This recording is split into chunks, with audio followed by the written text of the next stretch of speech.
position of spirit your dad played. Were those pretty obvious choices, like to bounce some stuff off of too for you when you're going through what you went through in the Oh last yeah, year? my dad is the go to, man.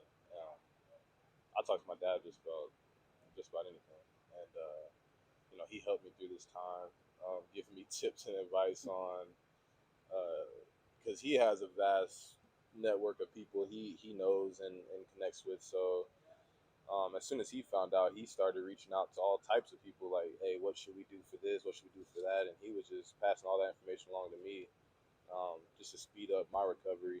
And man, that's my go-to for sure. Is my dad, man, and he's helped me so much along this process, and I can't thank him enough for it for sure. What was the turn the corner moment for you in your rehab? Because we see the social media clips where you're hitting 20 miles per hour plus. When was that in the process where you thought, all right, I'm back. I'm Yeah, on the verge of being back. yeah.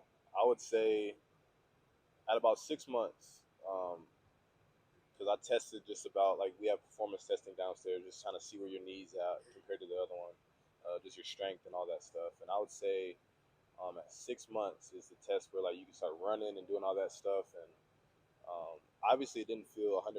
Like not that many people feel 100% at 6 months, um, but just feeling like myself run again on land and being able to cut, being able to squat, being able to jump, single leg jumps. Um, I feel like that was kind of the turning point. That was around 6 months. Just like seeing myself do all the normal stuff that regular people, like healthy people, get to take for granted, and I wasn't able to do for so long.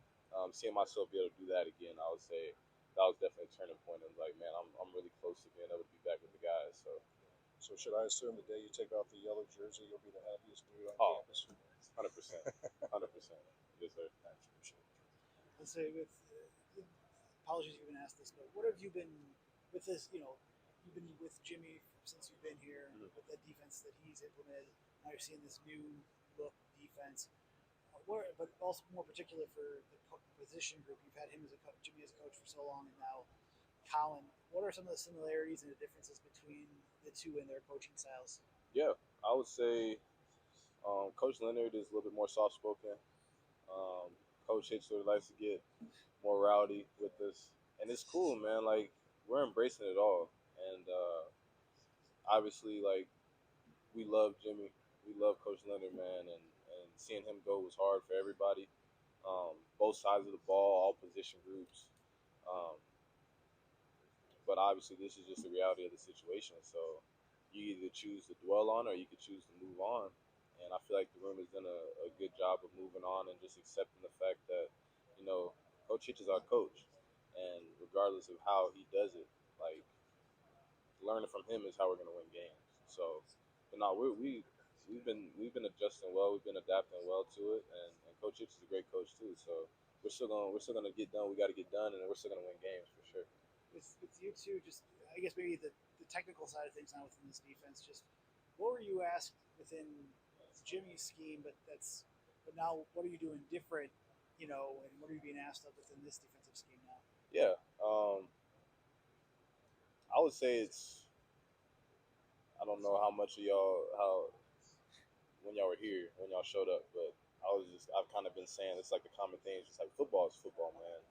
Um, Defense is cover three is cover three, cover four is cover four. Um, it's just about who's in what spot, and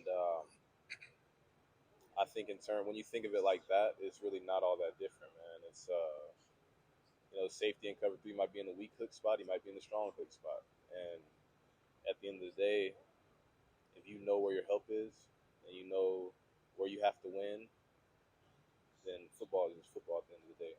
So defensively, it's not really too much different, um, and we're still gonna execute just like we did before.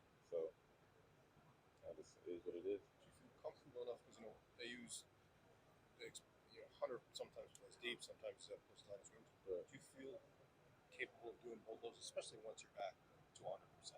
Oh yeah, and that's another thing that we did that under the old defense too. It was just like a lot of we played certain sides with the old defense. just kind of like stayed left and right. Whereas now we kind of play more like boundary and field. Um, so I mean, I guess you could say that's a difference, but either way, the boundary's sometimes low and sometimes the boundary's high. Sometimes the field is low, sometimes the field high. Sometimes the field is blitzing, sometimes the boundary's blitzing. Um, and I am comfortable with all of it, man. And I think a lot of the guys in the room are comfortable with all of it. And as we begin to learn more and more of the defense, you start learning more and more of the position. So like, um, I'm the field safety in a lot of the packages. Um, but there's some times where Hunter has class in the afternoon and we have a walkthrough, and I'll have to go and play the boundary because he's not there. So like, just being comfortable in the defense and being confident in your ability to learn more. Once you learn your spot, start learning the other spots, and then at some point it's you're interchangeable. You can be at any spot and still be able to execute at a high level. So I'm confident in what we've learned so far, and just continuing to learn the defense and be able to play anything. Are you guys basically mobile linebackers when they have you so close to the line of scrimmage? I would say a little bit.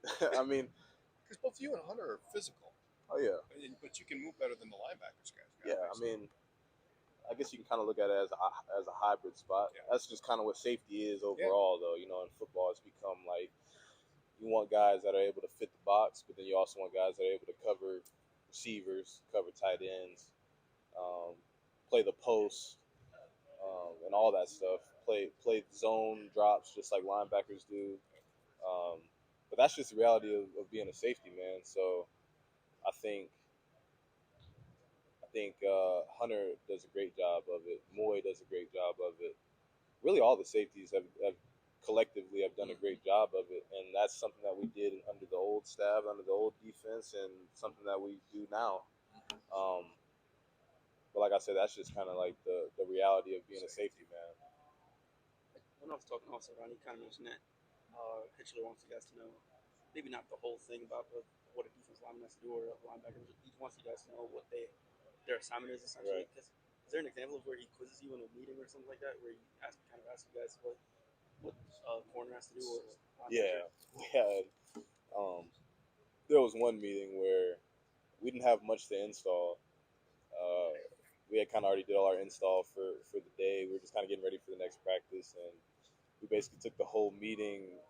He just called on random people and was like, "Draw up this formation, draw up this play," and you had to draw everybody, like the D line, draw up the linebackers. But that's important, man, because um, not only is it important for whenever you're playing, just knowing where people are and knowing where your help is and knowing uh, how much pressure you're going to get on the quarterback, how fast you have to read this, or who I could pass this route off to. That's important. But then also, um, just in terms of speaking like the next level, when scouts come in and they start quizzing you on all this stuff, now you're just confident. Now you're confident in the fact that you've done this a million times in the meeting room. You've drawn up this defense a million times in the meeting room, seen it on film a million times. Now you're confident when the scouts come in to be able to draw it up and just be confident in that.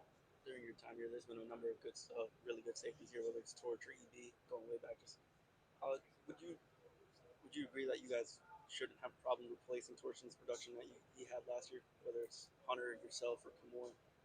Just yeah, do you think you won't have a problem kind of making up for it? I would say we got to work for it, man. Because what Torch did a great job of was anticipation. He watched the film. He took the time to really study the other offense, to know what routes were coming and when he could be aggressive in what defense. And he did a great job of jumping routes, did a great job of fitting the box when he needed to, did a great job of covering in the post when he needed to. And that doesn't come by accident, that takes work. So same thing with Scotty, same thing with Colin, like you said, EB going way back, Dakota Dixon going way back. That was my first year. But 18 was your first year, right? I think Dakota 18, Dixon, right? and yeah, 18 was my first year. But yeah, Dakota, man, that was a great guy, by the way. But yeah, that takes work, man. That takes a lot of work, and that doesn't come by accident. So to say that we wouldn't struggle filling that spot, I mean, we got to work for it. We got to make sure we put in the time, make sure we put in the effort to know the other offense, to know our defense like the back of our hands, so that we know what routes to drive, when to be aggressive, um, so we can make those plays. The plays are there to be made, but if you don't do the proper things you got to do in terms of film study and all that stuff, then you're not going to make them. And Torch did a great job of knowing that, so we just got to make sure we do that too. 2018,